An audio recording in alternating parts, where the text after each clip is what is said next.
जो वैदिक सभ्यता अपनी चल रही थी उसमें ऋग्वैदिक काल हमने पढ़ लिया था, जिसमें हमने शुरू का अपना सेशन था जिसमें कालक्रम को देखा, उनकी सामाजिक व्यवस्था और उनके विवाह प्रणाली को हमने देखा। आज हम पढ़ेंगे इनकी जो यातायात के साधन है, कृषि के साधन है, कौन कौन से इसमें सम्मिलित है और उसको विस्तार से पढ़ेंगे। तो शुरू करते हैं आज का अपना सेशन। आज का सेशन बहुत इंपॉर्टेंट होने वाला है, तो वीडियो को अंत तक देखें और शुरू करते हैं आज का अपना सेशन।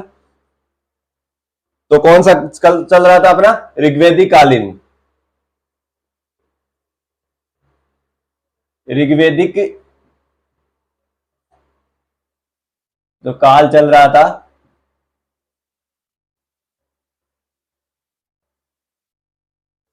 तो हमने उसके जो सामाजिक व्यवस्था है उसको पढ़ लिया था। अब हम आज देखेंगे यातायात के साधन। इसमें यातायात के कौन से साधन थे? इसमें दो पहियों वाली, दो पहियों व चार पहियों वाली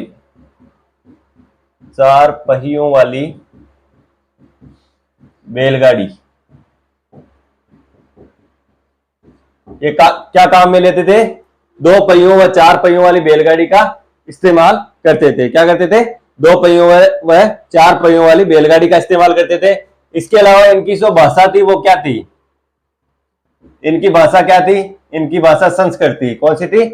इनकी भाषा संस्कृत भाषा थी। संस्कृत, ये जो लोग थे वो कौन सी भाषा में यूज करते हैं? संस्कृत भाषा का इस्तेमाल करते थे। जो ऋग्वेदिक काल में जो भाषा चलती थी वो कौन सी थी? संस्कृत भाषा थी। अब हम देखते हैं इनके खान पान के बारे में। इनका खान पान क्या था? खान पान में ये गेहूं, जौ व चावल में मांस का भी उपयोग करते थे। क्या करते थे? गेहूं, जौ, चावल व मांस का उपयोग करते थे। और गेहूं जो है उसको क्या कहा जाता था? जौ को कहा जाता था यव। क्या कहा जाता था? ऋग्वेद काल में जौ को क्या कहा जाता था? तो ऋग्वेदिक काल में हमें ग्रंथ मिले, उनमें जौ को कहा गया है यव कहा गया है। तो जो खान पान में क्या था? गेहूं, जौ, चावल, मांस। और जौ को क्या कहा जाता है? जौ को यव कहा जाता था। क्या कहा जाता था? यव कहा जाता था। इसके अलावा पेयजल में हम देखते हैं तो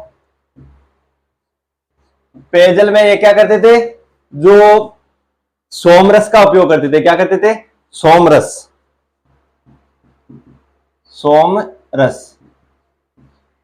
सोमरस एक प्रकार की शराब थी जो किससे बनी होती थी? जड़ी बूटियों से बनी हुई होती थी। जड़ी बूटियों से बनी होती थी। क्या होती थी? सोमरस एक प्रकार की शराब थी जो किससे बनी होती थी? जड़ी बूटियों से मिश्रित होकर बनती थी, उसे सोमरस कहा जाता था। तो ये इनका क्या था? सबसे पेय पदार्थ था। तो हम देखते हैं इनके यातायात के साधन, दो पहियों वाली, चार पहियों वाली बैलगाड़ी। इसके अलावा भाषा संस्कृत भाषा क्या कौन सी थी? संस्कृत भाषा। खान पान में गेहूं, जौ, चावल, मांस। और गेहूं को जो है उसको क्या कहा जाता था? यव कहा जाता था। इसके अलावा पेयजल में सोमरस शराब जो जड़ी बूटियों से बनी हुई वनस्पति से क्या करती निर्मित थी? यह वनस्पति से निर्मित थी। वनस्पति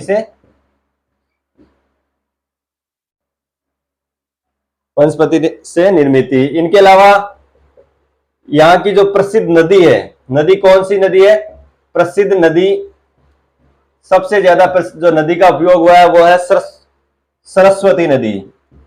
सरस्वती नदी का सबसे ज्यादा जो जिक्र हुआ है वो क्या हुआ है? सरस्वती नदी का सबसे ज्यादा ऋग्वेद काल में सरस्वती नदी का सबसे ज्यादा जिक्र हुआ है। इसके अलावा यमुना व गंगा नदी का भी नाम आया हुआ है। यमुना व गंगा नदी को भी ये प्रसिद्ध मानते थे। क्या किया जाता था? सरस्वती नदी को सबसे पवित्र माना जाता था। इसके अलावा यमुना व गंगा नदी का भी इसमें बताया गया है। इसके अलावा जो पवित्र जो घोड़ा था, प्रसिद्ध जो इनका जानवर क्या था? जानवर कौन सा था? इनका जानवर था घोड़ा। मानते थे इसको। और इसके अलावा जो पवित्र जानवर ये गाय को मानते हैं। किसको मानते हैं? गाय को पवित्र जानवर मानते हैं और गाय को क्या मानते हैं? अगन्य पशु माना जाता है जिसकी हत्या नहीं की जा सकती। क्या कि नहीं की जा सकती? अगन्य, अगन्य पशु जिसकी हत्या नहीं की जाती। और जो ऋग्वेदिक काल में सबसे ज्यादा जो युद्ध हुए हैं वो गायों के लिए हुए हैं, गायों की रक्षा के लिए युद्ध हुए हैं। इसके अलावा ऋग्वेद में जो गाय को क्या माना जाता था? पवित्र माना जाता, क्योंकि जो धार्मिक अनुष्ठान करते थे, कौन करते थे? जो धार्मिक अनुष्ठान करते हैं, जो धार्मिक अनुष्ठान करने वाले थे, धार्मिक अनुष्ठान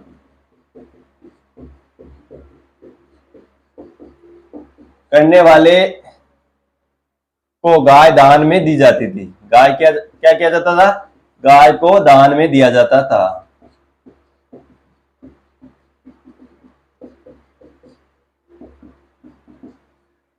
धार्मिक अनुष्ठान करने वाले को क्या की जाती थी?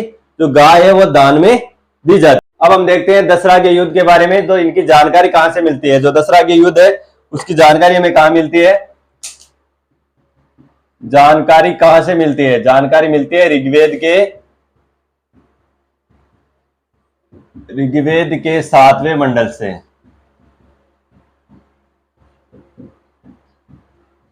ऋग्वेद के 7वें मंडल से दसरा के युद्ध की जानकारी मिलती है, जिसमें भरतजन का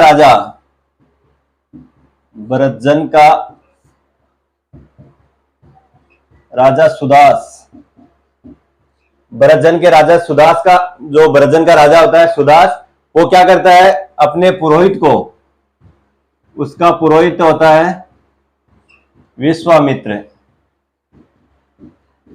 अपने पुरोहित विश्वामित्र को पुरोहित पद से, जो पुरोहित का पद होता है उससे हटा देता है। क्या कर देता है? पुरोहित पद से हटा देता है और महर्षि वशिष्ठ को क्या बना देता है? वशिष्ठ को अपना पुरोहित चुन लेता है।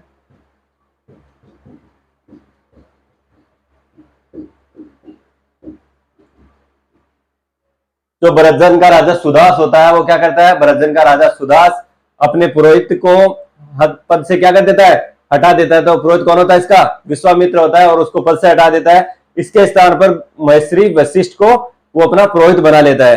तो जो विश्वामित्र होता है वो क्या करता है? विश्वामित्र 5 आर्य व 5 अनार्य, आर्य व 5 अनार्य राजाओं को मिलाकर, राजाओं को लेकर सुदास से युद्ध करता है। क्या करता है? सुदास से युद्ध करता है। तो विश्वामित्र होता है वो क्या करता है? 5 आर्य व 5 अनार्य राजाओं को लेकर सुदास से युद्ध करता है। और ये युद्ध कहां पर होता है? ये युद्ध होता है पुरुषनी, इरावती या इरावदी या रावी नदी के किनारे। कहां होता है? रावी नदी के किनारे, जो वर्तमान में रावी नदी है उसके किनारे ये युद्ध होता है, जिसका पहले क्या नाम था? पुरुषनी या इरावदी या रावी नदी के किनारे ये युद्ध होता है, जिसमें राजा सुदास क्या होता है? राजा सुदास विजय होता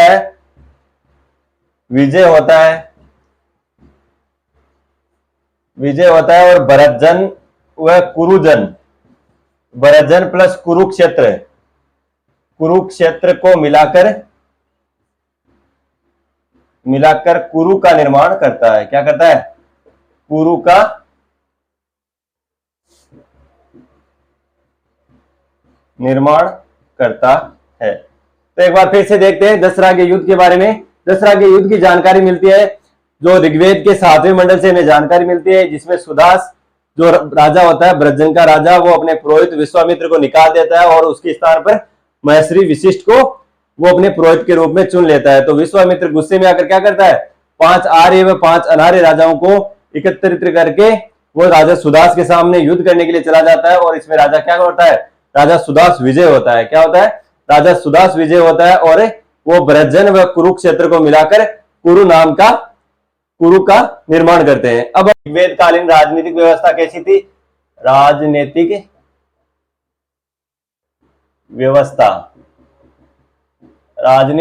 व्यवस्था किस प्रकार थी? राजनीतिक व्यवस्था इसकी कितनी शाखा थी? ऋग्वेद काल में 3 संस्थाएं थी। कितनी संस्थाएं थी? ऋग्वेद काल में 3 संस्थाएं थी। ऋग्वेदिक काल में 3 संस्थाएं थी। कितनी संस्थाएं थी? 3 संस्थाएं थी। तो राजनीतिक व्यवस्था हम देखते हैं तो ऋग्वेद काल में राजनीतिक की 3 व्यवस्थाएं थी। कितनी संस्थाएं थी? 3 संस्थाएं थी। विदत, सभा और समिति। क्या थी? विदत, सभा और समिति नाम की 3 संस्थाएं थी। जो सबसे प्राचीन संस्था थी वो कौन सी थी? सबसे प्राचीन संस्था हम देखते हैं विदत। सबसे प्राचीन संस्था थी वो थी विदत। क्या थी सबसे प्राचीन संस्था? विदत। हम देखते हैं सबसे प्राचीन संस्था कौन सी थी? सबसे प्राचीन संस्था थी विदत। और ऋग्वेद में इसका कितनी बार उल्लेख हुआ है? ऋग्वेद में इसका 122 बार उल्लेख होता है। ऋग्वेद में 122 बार, ध्यान से देखना है, 122 बार उल्लेख होता है। ये बार बार क्वेश्चन पूछे जाते हैं कि जो विदत है उसकी कितनी बार उल्लेख हुआ है। तो विदत का कितनी बार उल्लेख हुआ है? विदत का 122 बार। ऋग्वेद में 122 जगह ऐसी स्थान है जहां पर किसका उल्लेख हुआ है? विदत का उल्लेख हुआ है 122 बार। और इसकी प्रवृत्ति कैसी थी? इसकी प्रवृत्ति अगर हम देखते हैं तो इसकी प्रवृत्ति थी कबीलाई। क्या थी? कबीलाई प्रवृत्ति के थे। यह जो विदत संस्था होती है वो कौन सी थी? सबसे प्राचीन संस्था थी। और इसका ऋग्वेद में 122 बार उल्लेख मिलता है। और ये इसकी जो प्रवृत्ति होती है किस प्रकार की प्रवृत्ति थी? तो यह थी कबीलाई प्रकृति। अब हम देखते हैं जो 2 नंबर अपनी आती है वो है सभा। कौन सी है? 2 नंबर हम देखते हैं सभा। 2 नंबर कौन सी है? सभा। ये कुलीन व अभिजात्य लोगों की संस्था थी। कौन सी थी? कुलीन, अभिजातक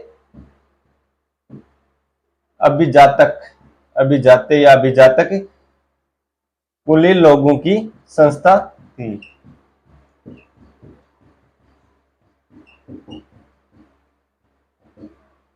यह जो संस्था है, जो सभा है वो कैसी थी? सभा कुलीन अभिजात्य लोगों की संस्था थी, या हम ऐसे कह सकते हैं कि वृद्धजनों की संस्था थी। ये क्या थी? वृद्धजनों की संस्था थी। वृद्धजनों की संस्था जिसका उल्लेख कितनी बार मिलता है? इसका उल्लेख 8 बार उल्लेख मिलता है। 8 बार उल्लेख मिलता है।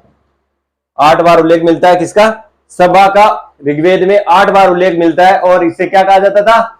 ये वर्तमान में हम देखते हैं तो वो राज्यसभा की तरह काम करती थी। वर्तमान में हम क्या देखते हैं? वर्तमान में हमारी राज्यसभा है उसके समान ये काम करती थी। वर्तमान में राज्यसभा की भांति यह संस्था काम करती थी। राज्यसभा की भांति। तो सभा हम देखते हैं कुलीन अभिजात्य लोगों की संस्था थी। कुलीन व अभिजात्य लोगों की संस्था को सभा कहते थे। जो 8 बार इसका ऋग्वेद में उल्लेख मिलता है और ये वर्तमान में राज्यसभा की तरह काम करती थी। जो ये है सभा व विदत में महिलाओं को शामिल किया जाता था। क्या किया जाता था? सभा व इन दोनों में महिलाओं को क्या किया जाता था? महिलाओं को शामिल किया जाता था। अगर हम देखते हैं महिलाओं की भूमिका तो महिलाओं को इसमें शामिल किया जाता था। इसमें शामिल किया जाता था। तो विदत व सभा है इसमें महिलाओं को शामिल किया जाता था। जो तीसरी अपनी सभा है वो कौन सी है?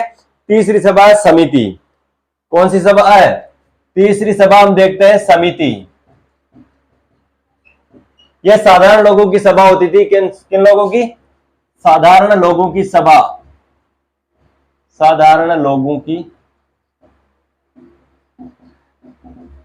जो समिति है वो साधारण लोगों की क्या होती थी? साधारण लोगों की सभा होती थी। इस पर राजा का जो ये लोग थे उनका क्या काम था? राजा पर नियंत्रण का काम करते थे। ये जो लोग हैं समिति के जो सदस्य होते थे वो राजा पर नियंत्रण का काम करते थे। राजा पर नियंत्रण नियंत्रण का कार्य।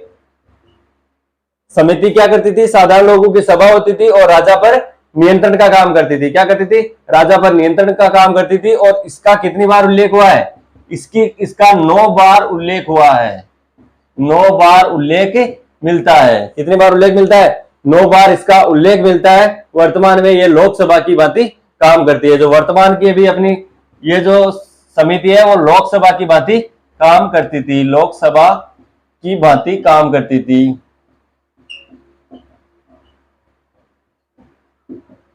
तो एक बार हम फिर से देखते हैं ऋग्वेद काल की जो 3 संस्थाएं थी उनके बारे में।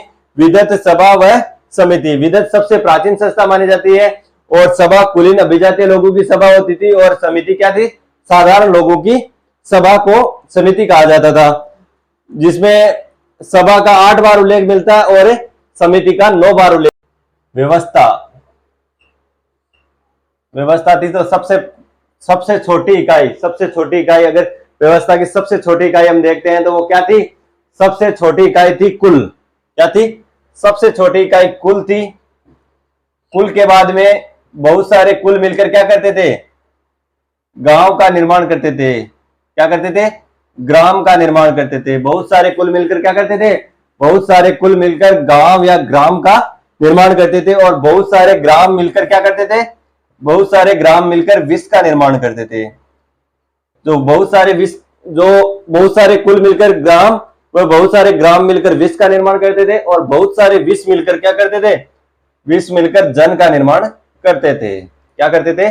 सबसे छोटी इकाई होती थी इसकी व्यवस्था की, सबसे छोटी इकाई कुल थी और सबसे बड़ी इकाई जन थी। बहुत सारे कुल मिलकर ग्राम का निर्माण करते थे, बहुत से ग्राम विश्व का निर्माण करते थे और विश्व क्या करते थे?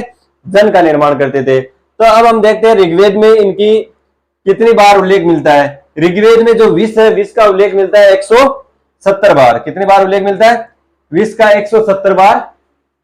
कितनी बार मिलता है? जो विश्व होता है उसका 170 बार उल्लेख मिलता है। 170 बार इनका उल्लेख मिलता है। इसके अलावा जन का अगर हम देखते हैं तो जन का 275 बार नाम आया है। उल्लेख का मतलब है ऋग्वेद की जो लाइनें हमें दी गई है या ऋग्वेद में जो हमने पढ़ा उसमें 275 बार जन का उल्लेख किया गया है और 170 बार विश्व का उल्लेख मिलता है। इसके अलावा हम देखते हैं सबसे छोटी इकाई कौन सी हो गई? सबसे छोटी इकाई हो गई कुल। सबसे छोटी इकाई कुल हो गई। अब हम देखते हैं अगर इसके जो अध्यक्ष होते हैं, कुल का अध्यक्ष क्या कहलाता था? कुल का अध्यक्ष कहलाता था कुलपति। क्या कहलाता था? कुलपति या कुलाप। कुलपति या कुलाप भी कहा जाता था। कुलपति या कुलाप भी कहा जाता था। किसको? कुल के अध्यक्ष को कुलपति या कुलाप कहा जाता था। इसके अलावा हम देखते हैं ग्राम के अध्यक्ष को कहा जाता था ग्रामीणी। ग्राम के अध्यक्ष को क्या कहा जाता था? ग्राम के अध्यक्ष को ग्रामीणी कहते थे। और यह राजा को सैनिक व्यवस्था करवाते थे। सैनिकों की व्यवस्था करवाने का काम क्या करते थे? सैनिकों की व्यवस्था। अगर हम देखते हैं राजा के पास सैनिकों की व्यवस्था, तो सैनिकों की व्यवस्था ग्रामीणी के द्वारा की जाती थी। और ग्रामीणी किसे कहते थे? गांव के अध्यक्ष को ग्रामीणी कहते थे। इसके अलावा हम देखते हैं विश्व का 170 बार उल्लेख होता है। बहुत सारे ग्राम मिलकर क्या करते हैं? बहुत सारे ग्राम मिलकर विश्व का निर्माण करते हैं और विश्व का 170 बार उल्लेख मिलता है। जन का 275 बार हमें उल्लेख मिलता है। इसके अलावा हम देखते हैं तो हमने ये व्यवस्था देख ली कि कुल से क्या बड़ा है। जानकारी, ऋग्वेद की अन्य जानकारी। ऋग्वेद की अन्य जानकारियों में हम देखते हैं कि जो भारतीय संस्कृति का सबसे बड़ा जो ग्रंथ है, भारतीय संस्कृति का सबसे बड़ा ग्रंथ, भारतीय संस्कृति का